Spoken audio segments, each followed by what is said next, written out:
अस्सलाम वालेकुम जी। आज व्लॉग सीरीज़ का डे 3। यहाँ पर हम नाश्ता कर रहे थे, फिर मैं तैयार हो गया ऑफ़िस के लिए। हम जा रहे हैं ऑफ़िस।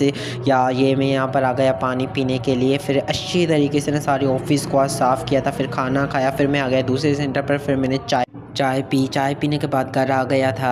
आज मैं बना रहा था आलू और अंडे। आलू लेंगे, अंडे लेंगे, टमाटर लेंगे, प्याज को अच्छी तरीके से कढ़ाई में भून लेंगे। भूनने के बाद इसमें डालेंगे हम आलू को ना हम अच्छे तरीके से भून लेंगे। फिर इसमें डालेंगे टमाटर डालने के बाद अंडा डालेंगे। फिर 5 मिनट छोड़ेंगे। फिर ऊपर से हरी मिर्ची डालेंगे और फिर मैंने उसको उतारा। ये हो गया जी तैयार। फिर मैंने खाया, इतनी मज़े का बना था। फिर मुझे नींद आ रही थी। स्किन केयर की हेयर ग्रोथ स्प्रे लगाया। इसकी रेसिपी ना मैं कुछ दिनों में अपलोड कर लूँगा यार। जहाँ पर बाल नहीं चाहिए ना आपको, वहाँ पर भी उग जाते। इतने मज़े का है ये हेयर ग्रोथ स्प्रे।